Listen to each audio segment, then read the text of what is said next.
যি কলিয়াবৰ তিনিআলিৰ পৰা নুমলীগড়লৈকে চাইলেণ্টযুক্ত ৰাষ্ট্ৰীয় ঘাইপথটো জখলাবনা চহৰৰ মাজেদি নিয়াৰ প্ৰতিবাদতে আমি ৩টা বছৰে আমি দাবী কৰি আহিছোঁ এই বিষয়টো আৰু প্ৰতিবাদ কৰি আহিছোঁ। বিভিন্ন ধৰণৰ আমি সংগ্ৰাম অব্যাহত ৰাখিছোঁ। শেহতীয়াভাৱে যোৱা 16 জানুৱাৰী তাৰিখে অসমৰ মাননীয় মুখ্যমন্ত্ৰী ডক্টৰ হিমন্ত বিশ্ব শৰ্মা ডাঙৰীয়াক আমি সাক্ষাৎ কৰিছিলোঁ আৰু গোটেই বিষয়টো আমি অৱগত কৰিছিলোঁ।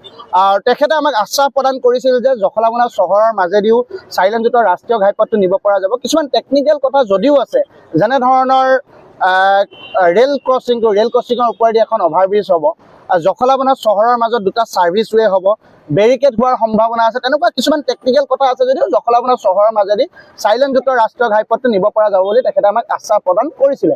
কিন্তু পৰৱৰ্তী সময়ত যেনেধৰণে আমাৰ এনআইৰ লগত বহাৰ কথা আছিলে, যেনেধৰণে আমাক বিভাগীয় কৰ্তৃপক্ষ আমাক সাক্ষাৎ কৰাৰ কথা আছিল, এই কথা বতৰাবিলাকে যেনেধৰণে গতি পাব লাগিছিল তেনেধৰণে যে গতি পোৱা নাই, ক'ৰবাত বিষয়টো গাপ খাইছে, এই কথা বতৰাৰ এটা প্ৰশ্ন উত্থাপন হৈছে। আৰু এই প্ৰশ্নৰ উত্তৰ বিচাৰি পুনৰ ফ'ৰলেন দাবী সমিতি, অসম জাতীয়তাবাদী যুৱ ছাত্ৰ পৰিষদ, কলিয়াবৰ জিলা সমিতি, কলিয়াবৰ স্থানীয় ৰাইজ আৰু জখলাবনাৰ ব্যৱসায়ীসকলে ইয়াৰ ওপৰত আমি আজি মৌন প্ৰতিবাদী কাৰ্যসূচী ৰূপায়ণ কৰিবলৈ বাধ্য হৈছোঁ।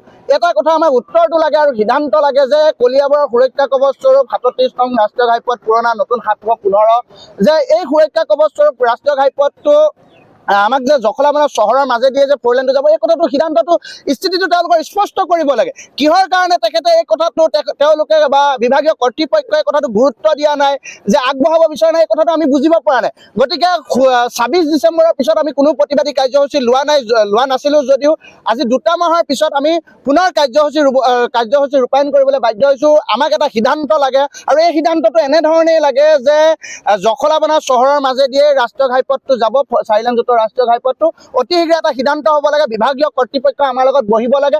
আমাক যেনেকৈ মুখ্যমন্ত্ৰী ডাঙৰীয়াই আশ্বাস প্ৰদান কৰিছিল, এই আশ্বাসক আমি আশা কৰিছোঁ, আমি আশাবাদী, তেখেতৰ ওপৰত আমাৰ বিশ্বাস আছে। তেখেতেও গম পাইছে যে কেনেধৰণে ক্ষতিসাধন হৈছে কলিয়াবৰখন, কলিয়াবৰৰ বাবে নগাঁও জিলাতকৈ কলিয়াবৰৰ বাবে কেনেধৰণে ক্ষতিসাধন বা অভিশাপ স্বৰূপ, গোলাঘাটৰ কাৰণে আশীৰ্বাদ স্বৰূপ, এই কথা বতৰাবিলাক অসমৰ বিভিন্ন স্তৰৰ ব্যক্তিয়ে গম পায় বা তেওঁলোকে বুজিব পাৰে, অনুধাৱন কৰিব পাৰে।